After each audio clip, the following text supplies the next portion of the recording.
avons amené le plus grand médecin du monde. Oh, Morgane, il faut tirer l'échelle après ce style-là, hein. Et tous les hommes ne sont pas dignes de lui déchausser ses souliers. Oui, il veut simplement dire que c'est un homme qui a fait des cures merveilleuses. Qui a guéri des gens qui étaient morts. Il est un peu capricieux, comme je vous ai dit. Et parfois, il a des moments où son esprit s'échappe et il ne paraît pas ce qu'il est. Oui, il aime à bouffonner. Oh, mais dans le fond, il est parfait. Il est la connaissance incarnée. Quand il s'y boute, il parle tout feindre, comme je lisais dans un livre. Mais parle voir correctement. Sa réputation s'est déjà répandue par ici et tout le monde vient à lui, hein. Ah, je meurs d'envie de le voir. Faites-le-moi vite venir. Je vais le chercher. Monsieur, c'est justement déjà ce qu'étaient les autres médecins. La meilleure médecine qu'on pourrait offrir à votre fille serait, selon moi, un bon et beau mari pour qui elle aurait un grand amour. Oh, nourrice, mamie, vous vous mêlez de bien des choses. Taisez-vous, notre Jacqueline. Ce n'est pas à vous à goûter là votre nez. Je vous dis à vous autres que tous ces médecins n'y feront rien et que votre fille a besoin d'autre chose que de rhubarbe et de sein doux et qu'un bon mari guérira tous les maux des filles. Maintenant qu'elle est muette, elle n'est pas prête de trouver un mari. Et lorsque j'ai voulu le faire, ne s'était pas opposé à mes volontés? Je le crois bien, mais vous vouliez la marier avec un homme qu'elle n'aime point. Pourquoi ne prendriez-vous pas ce monsieur Léandre qui la touche tant au cœur? Ce Léandre n'est pas ce qu'il lui faut. Il n'est pas assez riche. Il a un oncle qui est riche, dont il est l'héritier. Tous ces biens à venir me semblent être des balivernes. Seul compte ce qu'il a à l'heure actuelle. On ne doit pas courir le risque de compter sur les biens qu'un autre lui garde. La mort n'a pas toujours l'oreille ouverte aux vœux et aux prières de monsieur les héritiers, et l'on a le temps d'avoir les dents longues lorsque l'on attend pour vivre le trépas de quelqu'un. Enfin! L'amour est plus important que l'argent! Les pères et les mères ont cette maudite coutume de toujours se demander: qu'est-ce qu'il fait? Que font ses parents? Il travaille à l'usine. Oh non! Et votre amie Pierre qui a marié sa fille Simonette au gros Thomas pour 2 troupeaux de vaches en plus que le jeune Robin que sa fille aimait déjà. Et la pauvre créature est devenue jaune comme un crapaud et ne vit plus depuis ce temps-là. N'est-ce pas un bel exemple pour vous, monsieur? On n'a qu'une seule vie dans ce monde et je préférerais pour ma fille un mari des plus agréables au lit plutôt qu'un dandy ou un petit con chemignon. Oh, beste madame la nourrice, vous délirez. Vous prenez trop vos aises. Votre lait va tourner. Morguet, tais-toi, tu es une impertinente. Monsieur n'a que faire de ses discours, c'est ce qu'il a à faire. Mais toi, donner la tétée à tes enfants, de faire la raisonneuse. Monsieur est le père de sa fille. Il est bon et sage pour voir ce qu'il faut. Monsieur, je peux un peu la mortifier, mais pour lui apprendre le respect des pouvoirs. Oui, mais ces gestes ne sont pas nécessaires. Monsieur, préparez-vous. Voici votre médecin qui entre.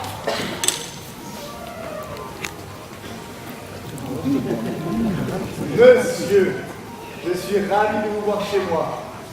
Et nous avons grand besoin de vous. Hippocrate dit que vous vous couvriez. Hippocrate dit cela. Oui. Dans quel chapitre, s'il vous plaît? Dans son chapitre des chapeaux. Puisqu'Hippocrate le dit, il faut le faire. Monsieur le grand médecin, ayant eu connaissance des merveilleuses choses que vous avez pu faire, Parlez-vous de grâce. à vous, Je ne suis pas médecin. vous n'êtes pas médecin. Non, vraiment. Ah oui, vous n'êtes pas médecin. C'est ce qu'on m'a dit. Quel job de dame, vous l'a ramené. Vous avez bien dit que c'était un médecin goguenard. Mais vous en avez promener, moi, avec ces goguenarderies. Mais prenez pas garde à ça, monsieur. C'est que pour rire. Cette arrivée ne me plaît pas. Ah monsieur, ah je vous demande pardon.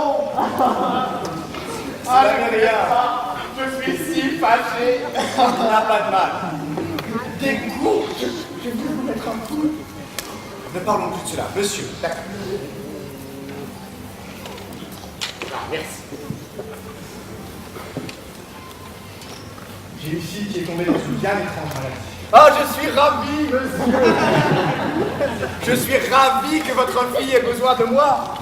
Je voudrais que vous en eussiez besoin aussi, vous et toute votre famille, pour vous témoigner l'envie que j'ai de vous servir. C'est trop d'honneur que vous me faites. Je vous assure que c'est du meilleur de mon âme que je vous parle. Je vous suis obligé de ces sentiments, monsieur. Comment s'appelle votre fille? Lucinde. Lucinde. Ah. Beau nom à médicamenter. Lucinde. On va voir un peu ce qu'elle fait. Excusez-moi, qui est cette femme-là? C'est la nourrice d'un petit enfant que j'ai. Peste le joli meuble que voilà. Oh, nourrice. Charmante nourrice. Ma médecine est la très humble esclave de votre nourricerie. Et je voudrais bien être le petit poupon fortuné qui t'étale le lait de vos bonnes grâces.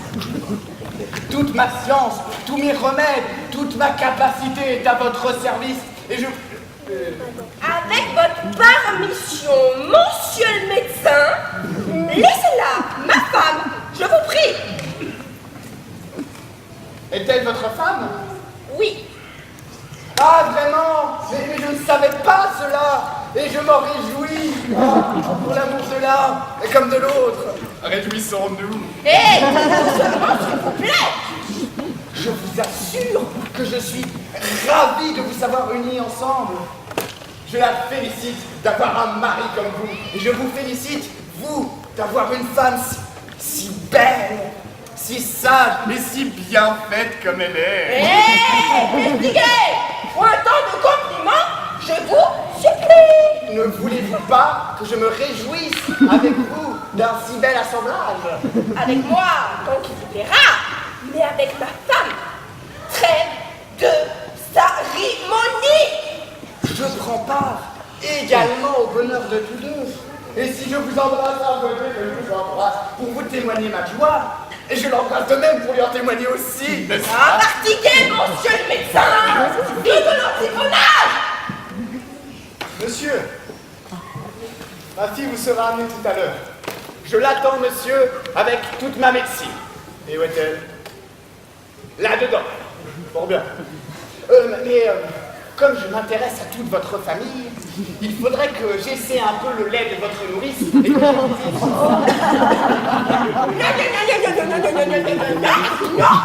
il n'y a d'office qui tienne. As-tu bien l'impertinence de t'opposer au médecin Vubalka? Je vais t'en coller une, tu vas voir, tu vas pas être déçu. Ôte-toi de là, Annie! Est-ce que je ne suis pas assez grande pour me défendre moi-même s'il fait quelque chose qui ne soit pas à faire? Mais je veux pas qu'il t'aide, moi. Ah, le vilain qui est jaloux de sa femme. Monsieur, voici ma fille. C'est elle la malade? Oui, je n'ai qu'une seule fille. Et j'aurais vraiment tous les regrets du monde si elle venait à mourir. Qu'elle s'en garde bien. Il ne faut pas qu'elle meure sans l'ordonnance du médecin. Voilà une malade fort attrayante. Je tiens à ce qu'un homme bon s'en accommode. Monsieur, vous l'avez fait sourire. Tant mieux. Quand le médecin fait rire le malade, c'est la meilleure chose du monde. Bien. De quoi est-il question? Qu'avez-vous? Quel est le mal que vous sentez? Le mal que vous sentez. Je ne comprends rien. Et qu'est-ce que c'est pour un langage, hein? Monsieur, c'est là sa maladie. Elle est devenue muette sans que jusqu'ici on ait pu en savoir la cause. Et figurez-vous qu'à cause de cela, elle n'a pas pu se marier. Et pourquoi donc? L'homme qu'elle doit épouser peut attendre sa guérison pour conclure les choses. Et qui est ce sot-là qui ne veut pas que sa femme soit muette? Si seulement la mienne avait eu cette maladie, je me serais bien gardé de vouloir la guérir. Enfin, monsieur, nous vous prions d'employer tous vos soins pour la soulager de son mal. Ne vous mettez pas en peine. Dites-moi, ce mal l'oppresse-t-il beaucoup? Ah oui, monsieur. Ressent-elle de grandes douleurs? Oh, fort grande. C'est fort bien fait. Va-t-elle, vous savez, Oui, copieusement? encore rien à cela. La matière est-elle louable? Oh, mais je ne connais pas assez choses. Bien.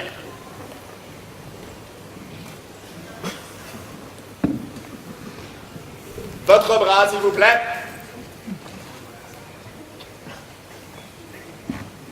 Monsieur, voilà un coup qui indique que votre fille est muette.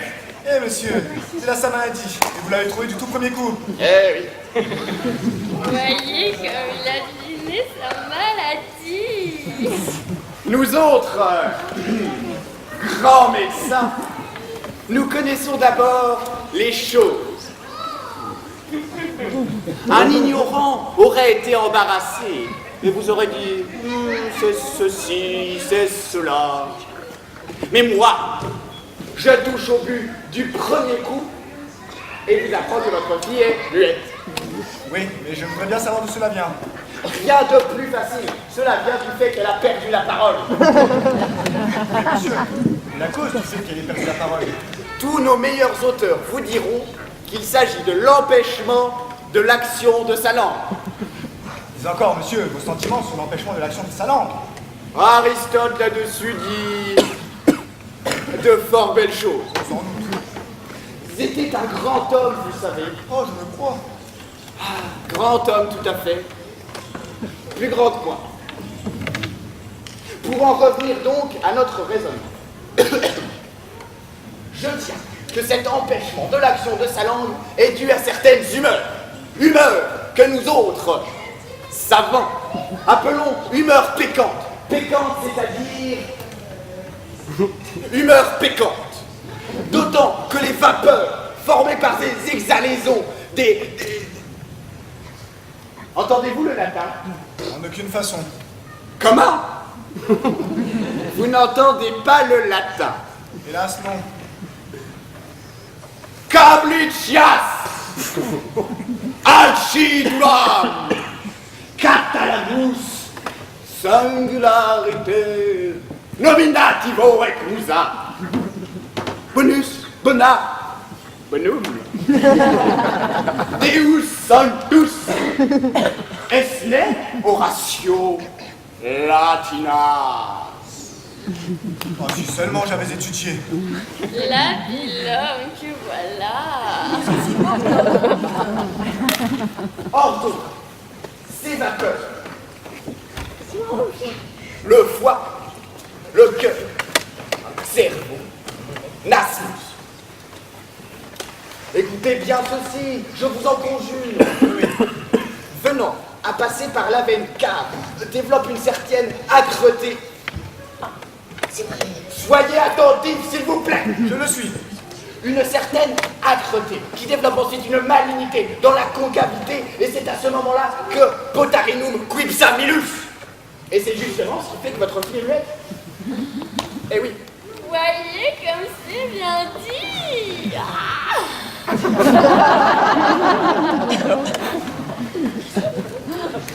Tout cela est fort bien résumé sans doute. Mais il y a quelque chose qui m'a choqué. C'est l'emplacement du cœur et du foie. Arrêtez-moi si je me trompe, mais il me semble que le cœur étant du côté gauche et le foie du côté droit.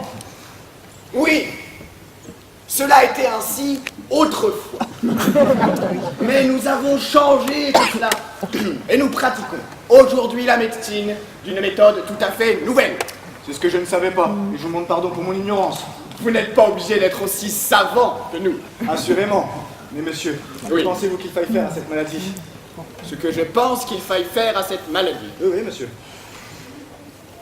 Mon avis est qu'on la remette dans son lit et qu'on lui fasse prendre pour remède quantité de vin trempé de pain. Mais pourquoi ça, monsieur?